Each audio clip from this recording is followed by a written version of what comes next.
Bismillahirrahmanirrahim. Assalamualaikum warahmatullahi wabarakatuh. Innal hamdalillahi nahmaduhu wa nasta'inuhu wa nastaghfiruh wa na'udzu billahi min syururi anfusina wa min sayyiati a'malina. May yahdihillahu fala mudhillalah wa may yudlil fala hadiyalah. Asyhadu an la ilaha illallah wahdahu la syarikalah wa asyhadu anna Muhammadan abduhu wa rasuluhu la nabiyya ba'dah, amma ba'd. Puji dan syukur alhamdulillah, mari sama-sama kita haturkan kehadirat Allah Subhanahu wa taala yang telah dan masih melimpahkan berbagai macam nikmat dan karunia kepada kita. Kita berdoa semoga kita dan keluarga kita seluruhnya dibimbing dan dijadikan Allah menjadi hamba-hamba Allah yang pandai bersyukur. Amin Allahumma amin. Salawat beruntaikan salam semoga senantiasa Allah sampaikan keharibaan Nabi kita Muhammad sallallahu alaihi wasallam. Kita juga berdoa semoga kita dan keluarga kita kelak di akhirat mendapatkan syafaat dari Rasulullah sallallahu alaihi wasallam. Amin Allahumma amin. Sahabat-sahabat Majelis Studi Dakwah Terapan yang dirahmati oleh Allah Subhanahu wa taala, kami mengucapkan jazakumullahu khair atas dukungan dan partisipasinya untuk pengembangan dakwah kami ini. Dan kami tidak bisa membalasnya kecuali kami berdoa kepada Allah, semoga Allah membalas dengan balasan yang berlipat ganda. Amin Allahumma amin. Baik sahabat-sahabat sekalian, bertemu kembali dengan kami Majelis Studi Dakwah Terapan yang mengulas dan mengkaji materi-materi dakwah untuk dapat kita terapkan di dalam ibadah dan kehidupan kita sehari-hari.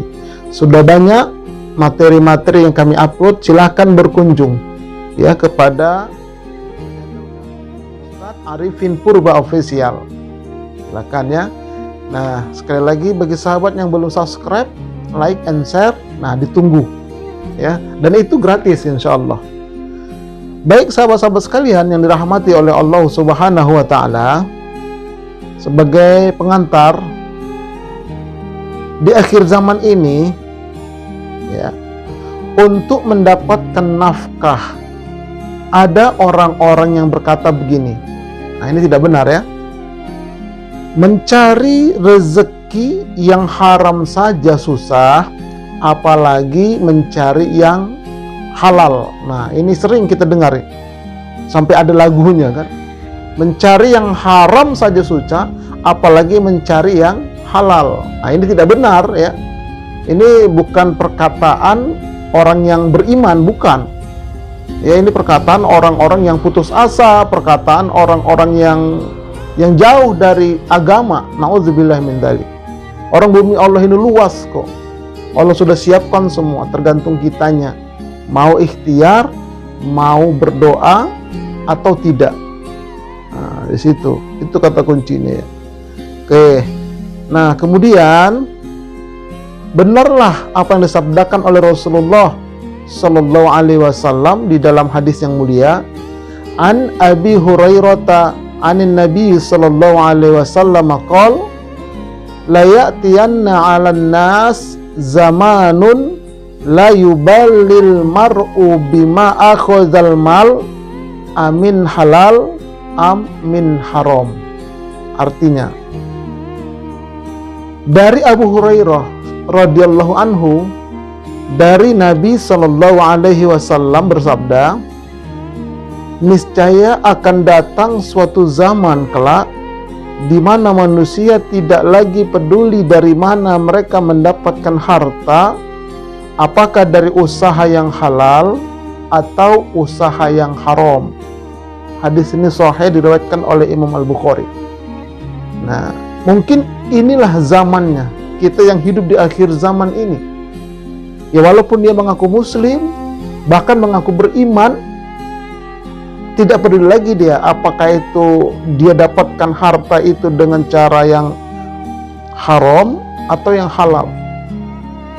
Yang penting dapat. Nah, menghalalkan segala macam cara. Nah, jadi sekali lagi pilihan ada pada kita. Mau kita mencari yang halal dalam mencari rezeki, mencari nafkah, atau dengan cara yang haram. Semuanya terpulang kepada kita.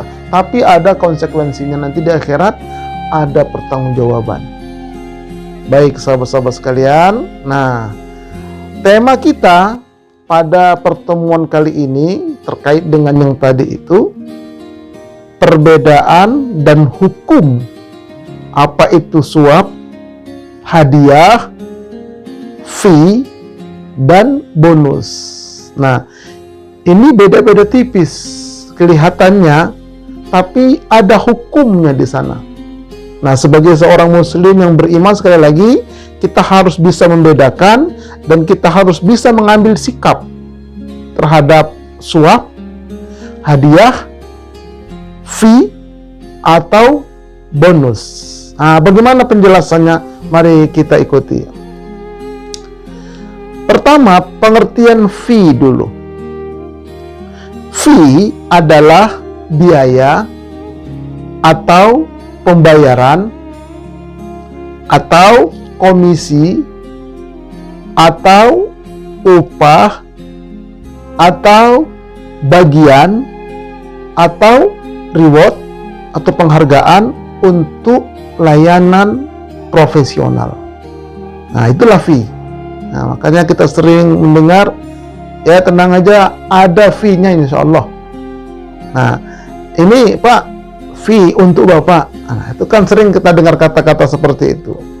Nah, contohnya mendapatkan fee, memasarkan sesuatu atau menjualnya, kemudian mendapatkan imbalan sekian persen. Nah, dapat persenan dia.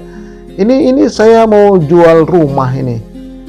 Anda bisa memasarkannya dan bisa menjualkannya, silakan. Nanti kalau laku, Anda dapat fee 2,5%. Nah, seperti itu boleh, halal. Ya, halal. Karena kita profesional, kita bekerja, ya kita membantu dia. Dan diberikan nanti setelah selesai, setelah laku. Nah, tapi bagi yang menjanjikan juga harus betul-betul ditunaikan. Kalau tidak, dia ingkar janji, berdosa dia. Nah, jadi memberikan seperti ini boleh, kata para alim ulama. Atau juga ada yang mengatakan, Ustaz, ya saya mau jual gedung ini Ustaz, tolong doakan, nanti insya Allah ada fee-nya. Baiklah kalau begitu, insya Allah kita doakan ya, mudah-mudahan Allah lakukan, lancarkan semuanya, amin. Nah, kemudian lakulah. Nah, baru dia memberikan fee, boleh, halal. Ya, setelah itu semua nanti selesai. Jangan di depan, tidak boleh, di belakang dia. Ini yang pertama, pengertian fee. Jadi hukumnya halal, boleh menerima dan memberi fee. Nah, selanjutnya, apa itu hadiah? Nih, hadiah itu apa? Hadiah adalah sesuatu yang diberikan oleh seseorang kepada orang lain tanpa adanya timbal balik atau kompensasi secara langsung, yang berfungsi untuk mendekatkan hubungan sosial. Nah, jadi memberikan hadiah itu dari seseorang kepada orang lain, tidak ada imbalan, tidak ada kompensasinya, diberikan saja begitu. Tujuannya apa? Untuk mendekatkan hubungan sosial, mempererat ukhuwah. Nah, itu. Nah, contoh lainnya misalnya, hadiah diberikan kepada pemenang pertandingan. Nah, silakan siapa yang bisa, misalnya begini, ada 2 orang bertanding bulu tangkis, silakan Anda berdua bertanding. siapa yang menang nanti saya kasih hadiah. Itu boleh. Tapi kalau pertandingan itu masing-masing ini membayar, kemudian diberikan kepada seseorang, lalu nanti siapa yang menang dia yang dapat. Nah itu perjudian, pertaruhan. Kalau dari peserta itu saling memberikan, nanti kemudian diberikan kepada ada pengurusnya, ada panitianya. Nah itu nanti namanya judi. Nauzubillah. Tapi kalau ini mereka bertanding, ada orang yang baik hati dia. Sudah, kalian bertanding, yang menang ada hadiah. Nah, itu boleh. Atau mendapatkan hadiah dari undian misalnya. Kan kalau kita belanja apa, tulis nama, ya, kemudian nanti bagi yang namanya keluar, begitu diaduk keluar, dia dapat, nah itu diperbolehkan. Itu karena kita sudah membeli dan kita dapat kupon seperti itu. Nah ini namanya hadiah. Atau ya orang tua memberikan hadiah kepada anaknya semuanya, atau siapa saja kita berikan hadiah, itu boleh tanpa ada imbalan, bolak-baliknya tidak ada, hadiah saja boleh. Oke, itu namanya hadiah. Nah kemudian yang berikutnya lagi adalah bonus. Nah, apa itu bonus? Nih, jadi bonus adalah kompensasi tambahan yang diberikan kepada karyawan atas pencapaian tujuan-tujuan spesifik yang ditetapkan dan menguntungkan perusahaan. Jadi seorang karyawan dia bekerja di sebuah perusahaan. Nah kemudian perusahaan ini memberikan target. Ini ada target sekian.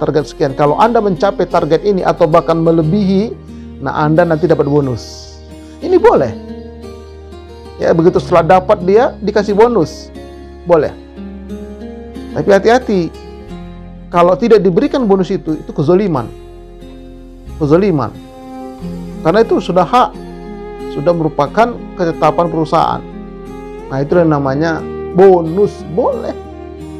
Karena dia mencapai target. Baik. Nah, baru kita masuk kepada pengertian suap menyuap. Nah, ini dia. Ini intinya di sini kita ini. Yang di akhir zaman ini luar biasa. Ya, luar biasa. Nih, suap menyuap disebut juga dengan istilah sogokan atau memberi pelicin. Sogokan atau pelicin, ya ada bilang uang sogokan atau uang pelicin supaya lancar dengan harapan mendapatkan kemudahan, ya, atau didahulukan dalam suatu urusan, atau melakukan apa yang diinginkan oleh si penyuap. Nah, jadi ini ada kompensasinya dia, ya, ada timbal baliknya dia. Jadi dia itu memberi atau memberi sebagai pelicin, sebagai pelancar. Nah, ini hukumnya haram. Nah, hukumnya haram. Dalam bahasa agama, ya dalam bahasa syariat, ini yang disebut dengan rishwah. Rishwah, sogok menyogok, suap menyuap, uang pelicin. Nah ini hukumnya haram, sepakat para alim ulama berdasarkan dalil-dalil yang sahih. Nah jadi kita harus hati-hati, jangan sampai kita terjebak kepada praktik rishwah ini. Dan ini terjadi, sudah mengakar dia di muka bumi ini, di Indonesia. Nah jangan-jangan di keluarga kita. Baik, mari kita lihat, ya, peluang terjadinya suap menyuap. Nah ini coba kita perhatikan ya. Kita harus hati-hati, harus waspada di sini. Nah, yang pertama kita lihat ada istilah, kalau bisa dipersulit, mengapa harus dipermudah? Kita sering dengar istilah ini. Wah, ini istilah ini kalau dia yakin seperti itu, dan dia praktikkan seperti itu, dipertanyakan keimanannya kalau dia mengaku beriman. Karena bertentangan dengan hadis Nabi. Yassir wala tu'assir. Permudah, jangan dipersulit. Itu syariat. Tapi justru dia tidak. Kalau bisa dibikin 10 hari, mengapa harus 2 hari? Nah, ini yang terjadi. Jadi oleh karenanya sahabat-sahabat sekalian, kita harus betul-betul memperhatikan hal ini bagi diri kita, bagi keluarga kita, setidak-tidaknya. Karena memang itu diberitakan oleh Allah. Qu anfusakum wa ahlikum naro. Jaga dirimu, jaga keluargamu dari ancaman azab api neraka. Nah, ini salah satunya. Kita jaga diri kita. Oke, yang kedua, ini peluang-peluangnya ya, memasukkan anak ke sekolah favorit. Nah, misalnya masuk TK, masuk SD, masuk SMP, masuk SMA, dan masuk perguruan tinggi dengan menyuap. Iya, misalnya peserta didik diterima di satu sekolah itu terbatas. Hanya 200, hanya 300 orang, hanya 500 orang, tapi pendaftarnya ribuan. Nah, itu tergantung kedekatan orang tuanya. Entah menggunakan pangkatnya dia sogok dengan pangkat. Nah, kemudian dengan kekayaannya dia cari, dia dekati. Mana ini kepala, mana ini kepala sekolahnya, mana ini rektornya. Dia dekati. Ini anak saya nomor sekian, tolong. Ada nanti balasannya. Nah, begitu. Jadi nanti ada balasannya, itulah itu yang dinamakan riswah itu. Nah, dia juga mau, oh boleh. Nanti diseleksi lagi mana yang paling tinggi bayarannya. Ya Allah ya Rabb. Ini terjadi, ini peluang, disinilah peluang itu. Terjadinya suap menyuap itu. Nah, yang ketiga, ini lagi, untuk menjadi pegawai negeri. Wah, ini sangat luar biasa. Ya, dari yang terendah sampai yang tertinggi. Ya, adik saya itu saja nggak lulus dia mau masuk pegawai negeri, mau jadi guru misalnya. Kenapa? Dia bilang, ya bang, kalau nggak punya uang sekian, ya terserah kamu mau pilih yang mana. Saya bilang, kalau kamu masuk nanti jadi pegawai negeri dengan cara sogok menyogok, kamu dapat gaji, kamu makan untuk dirimu, untuk keluargamu, ya itu nanti haram semua. Akhirnya dia, kalau begitu ya sudahlah bang, mau bilang apa lagi? Kita sudah usaha berkali-kali tidak lulus juga. Nah, disinilah peluang terjadinya suap menyuap. Nah, yang keempat, masuk menjadi angkatan di satu negara. Ya, angkatan lah, tidak saya sebutkan instansinya. Menjadi angkatan dia. Itu memasuknya saja itu kebanyakan. Ada memang yang murni, ada. Tapi berapalah. Dia kadang-kadang dia gunakan kekuasaan atau pangkat ayahnya untuk anaknya. Begitu tidak lulus, nah marah. Nah, begitu juga dengan kekayaannya, dia dekati siapa panitianya. Dan ditarget sekian puluh juta, bahkan sampai ratusan juta. Nah, inilah keadaan di akhir zaman. Nah, begitu nanti sudah masuk, nanti juga ada lagi dia peluang lagi, ya, agar bisa naik pangkat atau mendapatkan posisi yang basah, katakan demikian. Nah, jadi di sana juga ada permainan lagi dia. Kamu naik pangkat, kamu mendapat posisi di sana, nah, boleh ada upetinya. Nah, upeti itulah riswah itu.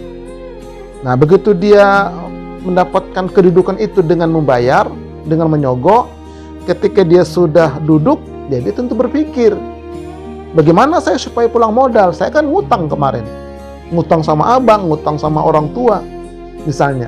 Wah, akhirnya dia menghalalkan segala macam cara lagi. Atau ditekankan lagi kepada orang lain kalau mau masuk kemari kemana, dengan sogok lagi. Inilah lingkaran setan. Ini agak pedas memang, tapi memang begitu dakwah. Kembali pilihan ada pada kita. Pilihan ada pada kita. Nah, kemudian proses perkara di pengadilan. Nah, ini juga termasuk peluang untuk adanya riswa di sana. Numpuk itu, ya, perkara. Kenapa nggak disentuh? Nah, nggak ada pelicinnya katanya. Seperti itu. Nah, begitu nanti kita kasih pelicin, masuk pengadilan. Ternyata kita dikalahkan. Kenapa? Pihak sana lebih besar lagi pelicinnya, lebih besar lagi backingnya. Jadi riswah ini, backing termasuk riswah itu. Ya, backing membacking, sogok menyogok itu riswah. Itulah yang terjadi. Nah, kemudian ingin menjadi pemenang dalam satu perlombaan. Anak kita ikut lomba apa saja. Nah, kita dekati panitia. Tolong itu titip anak saya nomor sekian, jadikan pemenang. Nanti Anda saya kasih uang sebagai uang terima kasih, katanya. Nah, itu bukan terima kasih, itu suap namanya. Nauzubillahi min dzalik. Perlombaan apa saja, kalau dia nyogok supaya menang, itu termasuk riswah, termasuk suap menyuap. Nah, kemudian yang ke-8, mengarahkan seseorang untuk memilih satu partai dalam pemilu yang disebut dengan serangan fajar. Nih, hati-hati kita sebagai rakyat ini. Ya, pagi-pagi sudah ada serangan fajar dia. Entah berupa uang, entah berupa sembako, entah berupa makanan, nasi kotak. Akhirnya dia pilihlah orang yang memberi itu. Padahal tidak seberapa, tapi akibatnya ke depan jadi susah semua. Karena mereka juga itu memberikan itu tidak gratis. Tidak gratis itu. Ada yang modali, nanti ke depannya ada konsekuensinya. Itu mungkin hancur negara, bikin hancur satu kota, membuat hancur satu negeri. Karena praktik suap menyuap ini. Ya Allah ya Rabb. Nah, kemudian lagi masuk menjadi anggota dewan. Dari mulai balon, bakal calon, itu sudah keluar duit dia. Ya, sudah keluar duit untuk memperlancar. Riswah, suap menyuap. Nah, begitu dia terima jadi balon, masuk kepada caleg. Baru caleg, sudah keluar lagi. Begitu dia menang menjadi leg, keluar lagi. Makanya begitu dia sudah duduk, bagaimana caranya supaya pulang modal, dapat untung, mempersiapkan yang akan datang lagi. Itulah semua bergelimang, tapi ya ada yang murni, ada. Namun tidak berapa. Lebih banyak yang suap menyuapnya. Ini sahabat-sahabat sekalian. Nah, kemudian mengajukan proposal proyek agar dimenangkan. Nah, ini juga ya, buat proposal untuk kerjaan ini masuk. Nah, nanti di sana ada orang dalam juga. Bagaimana? Beres lah pokoknya. Kalau nanti menang, atau ini supaya menang. Di awal ditaruh, nggak mau di belakang dia, di awal. Nah, di awal dia taruh. Ada DP-nya. Siapa yang paling besar? Tuh. Tapi kalau misalnya kita ini ada proyek, tolong diurus, menang kita, tanpa ada janjian di depan mau diberi apa-apa. Setelah selesai semua, diberilah uang terima kasih. Tidak ada janji di depannya, diberi uang terima kasih tanpa ada janji. Itu sebagai ulama mengatakan masih boleh. Masih boleh. Tapi pejabat negara itu sama sekali tidak boleh menerima apapun. Karena itu memang sudah kerjaan dia. Sudah pekerjaan dia. Oke. Baik, sahabat-sahabat sekalian, semua yang di atas itu namanya riswah. Riswah itu sogok menyogok, suap menyuap, pelicin, dan seterusnya. Oke, mari kita lihat apa peringatan dari Rasulullah sallallahu alaihi wasallam. An Abdullah bin Amr qala la'ana Rasulullah sallallahu alaihi wasallam ar-rashi wal murtashi. Dari Ibnu Umar, Ia berkata, Rasulullah Shallallahu Alaihi Wasallam melaknat orang yang memberi suap dan orang yang menerima suap. Melaknat. Jadi ciri-ciri dosa besar itu adalah apa yang dilaknat oleh Allah dan Rasul-Nya. Apa yang diancam dengan ancaman azab, ancaman neraka oleh Allah dan Rasul-Nya. Itulah ciri dosa besar. Salah satu ciri dosa besar. Nah, riswah, ar-rashi wal murtasi ini diancam, dilaknat oleh Rasulullah Sallallahu Alaihi Wasallam. Nah, ini dosa besar. Jadi oleh karena itu kita harus waspada, harus hati-hati. Oke. Kemudian juga dalam hadis yang lain, An Abdullah bin Amr, qala Rasulullah Sallallahu Alaihi Wasallam, ar-rashi wal murtashi finnar. Penyuap dan yang menerima suap masuk neraka. Hadis ini diriwayatkan oleh Imam At-Tabrani. Jadi orang yang menyuap dan orang yang menerima suap itu ancamannya masuk neraka. Nah, inilah ciri dosa besar. Na'udzubillahi min dzalik. Jangan sampai kita dan keluarga kita termasuk ya orang-orang yang melakukan ini. Kemudian Rasulullah SAW menegaskan dalam hadis yang lain, An Thauban qala la'ana Rasulullah sallallahu alaihi wasallam ar-rashiya wal murtashi war-ra'ish, yakni alladhi yamshi bainahuma. Nah, jadi dari Thauban dia berkata Rasulullah sallallahu alaihi wasallam melaknat, yaitu pemberi suap, penerima suap, dan perantara di antara keduanya, yaitu yang menghubungkan antara penyuap dengan yang menerima suap. Nah, jadi 3 kelompok ini: penyuap, penerima, perantara. Nah, mediator. Nah, ini juga termasuk terlaknat. Tapi itu yang terjadi sekarang. Yang terjadi seperti itu. Ya Allah, ya Allah. Memang kata orang tadi itu, wah, kalau nggak begitu Ustadz nggak bisa hidup kita. Itu orang yang berputus asa. Banyak orang yang hidup bahkan lebih tenang hidupnya. Kalau yang seperti itu tidak tenang dunia akhirat, tidak tenang kehidupannya, bahkan dimakan anak cucu bahaya. Nah, ini sahabat-sahabat sekalian dirahmati oleh Allah Subhanahu wa Ta'ala. Ketahuilah bahwa syaitan itu mengalir pada darah kita yang berasal dari makanan yang haram, termasuk riswah ini dimakan oleh kita, dimakan oleh keluarga kita, menjadi darah, dia mengalir darah itu dalam tubuh kita. Nah, dalam aliran darah yang bersumber dari yang haram ini, setan di situ mengalir masuk ke kolbu. Nah, dari kolbu nanti dia akan merusak semua bisikan-bisikan setan dalam kolbu ini. Nah, itu silakan nanti buka lagi kajian tentang kolbu, sudah saya upload. Ya, bagaimana lapisan-lapisan kolbu. Nah, kita lihat An Ka'bin ibni Ujrah qala Rasulullah sallallahu alaihi wasallam, ya Ka'b ibni Ujrah, innahu la yarbu lahmun nabata min suhtin illa kanat an-naru awla bih. Nih, wahai Ka'ab bin Ujrah, sesungguhnya daging badan yang tumbuh berkembang dari sesuatu yang haram akan berhak dibalas dengan api neraka.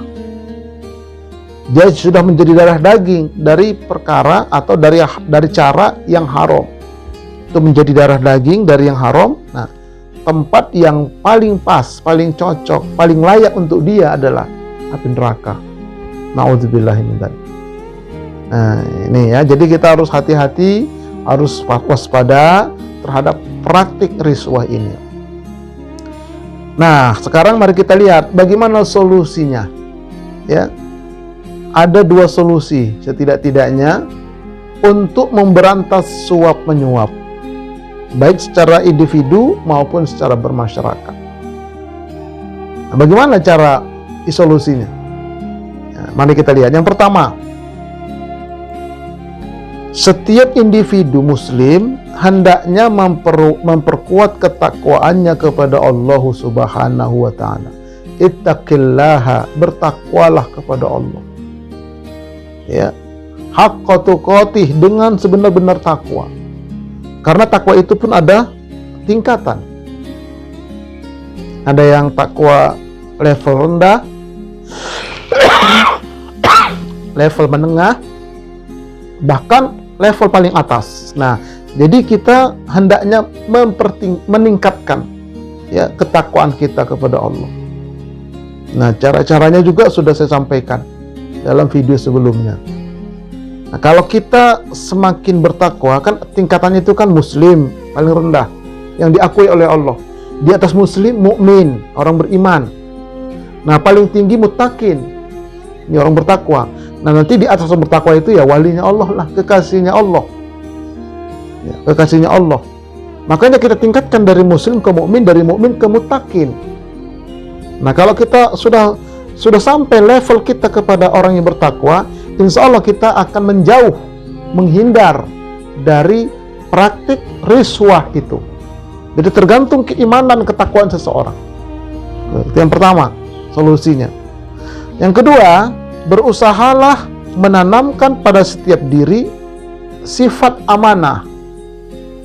Jadi misalnya kita sudah menduduki satu jabatan, satu kedudukan, ya, satu pekerjaan, di mana pekerjaan itu adalah strategis.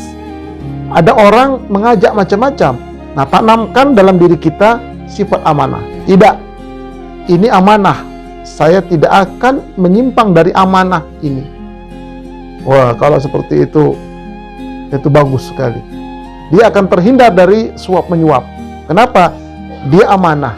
Tapi memang kata sebagian besar orang, dia mah susah orangnya, sok suci, nggak bakal bisa dah kalau sama dia. Dia orang nggak bisa sogok, nggak bisa disuap. Nah, orang mengatakan seperti itu. Tidak apa-apa. Selamat kita dunia, selamat kita akhirat. Walaupun banyak orang membenci kita, bahkan ada yang mengancam. Karena kita istiqomah pada pendirian kita itu ada amanah. Nah, ini yang kedua ya solusinya. Yang ketiga, setiap individu hendaknya selalu belajar memahami tentang cara mendapatkan rezeki yang halal. Terus kita belajar, terus kita diskusi, terus kita mengkaji, ya terus kita mendengarkan tausiah-tausiah yang ada di channel YouTube misalnya A, B, C. Jadi sehingga nanti pemahaman kita itu semakin luas, semakin dalam tentang cara mencari rezeki yang halal. Nah, nanti satu ketika nanti kita akan buatkan ya videonya ya tentang magnet rezeki yang halal. Ada metodenya dia. Ada tahapan-tahapan. Tapi memang butuh kesabaran. Ya, karena kalau mencari yang halal itu berat memang, lama dia. Tapi kalau mencari yang haram cepat. Kenapa? Setan membantu di sana. Nah, baik ini ya. Jadi kita harus betul-betul selalu memperdalam pemahaman kita tentang bagaimana cara mencari rezeki yang halal. Kemudian yang keempat, menumbuhkan di dalam kolbu kita bahwa setiap orang akan dimintai pertanggungjawaban kelak di akhirat di hadapan Allah Subhanahu wa taala.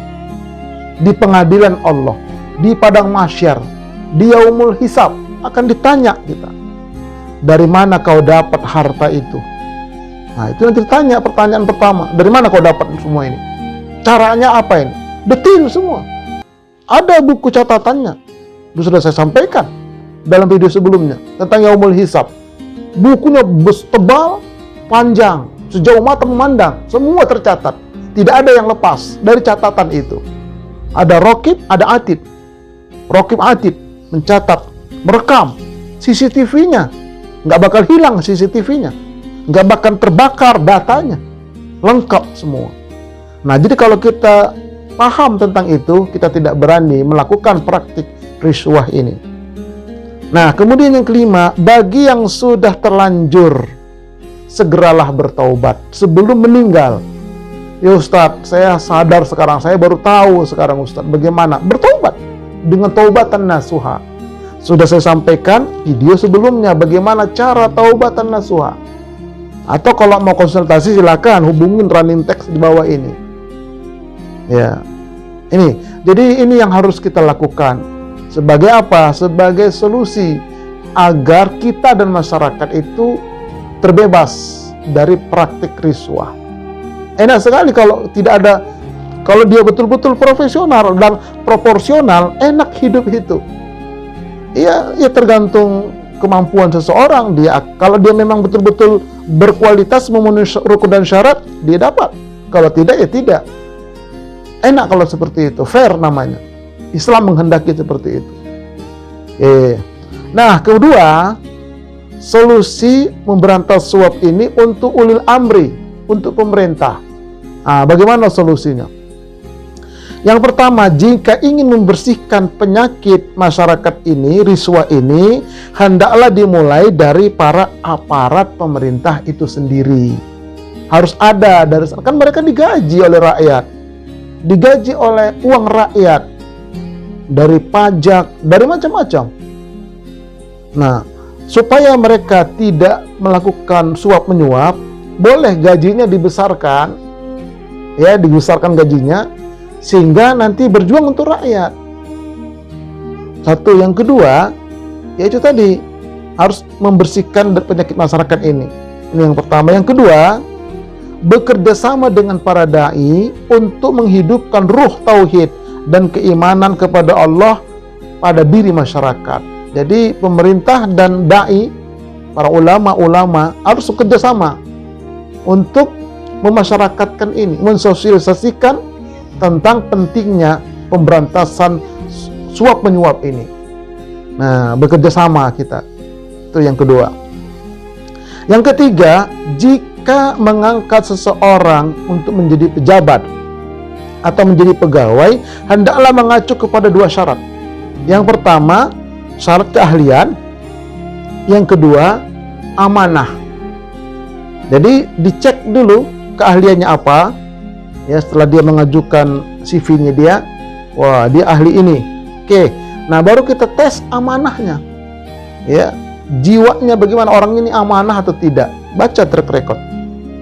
Atau dites dulu di tempat itu. Nah, jadi kalau ini kita lakukan, insya Allah nanti lama-lama suap itu bisa berkurang, walaupun tidak mungkin habis, tapi berkurang lumayan lah. Tuh. Kemudian yang berikutnya, semua pejabat pemerintah hendaknya mencari penasehat dan bitonah, orang terdekat yang soleh, yang menganjurkan untuk berbuat baik dan melarang dari perbuat munkar.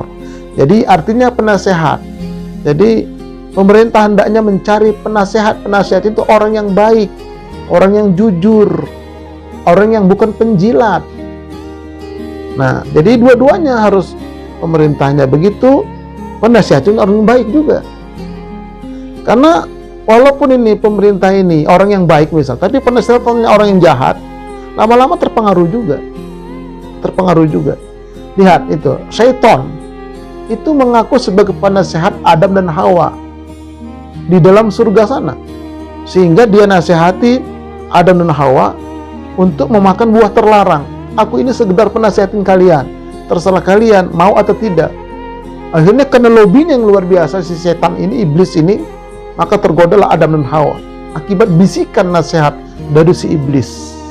Nah, kita pun hati-hati sebagai pribadi juga, hati-hati jangan sampai kita bertemu atau menjadikan orang yang tidak amanah menjadi penasihat kita. Hati-hati. Nah, ini sahabat-sahabat sekalian. Baik ya, wallahu a'lam bishawab. Semoga ini bermanfaat, khususnya buat diri saya, buat keluarga saya, umumnya buat semua sahabat-sahabat sekalian. Dan mudah-mudahan kita dan keluarga kita diselamatkan oleh Allah dari dunia sampai ke akhirat, dimatikan oleh Allah dalam mati husnul khotimah. Amin, Allahumma amin. Kita tutup dengan membacakan doa kafaratul majlis bersama-sama. Subhanakallahumma wa bihamdika asyhadu an la ilaha illa anta astaghfiruka wa atubu ilaik. Assalamualaikum warahmatullahi wabarakatuh.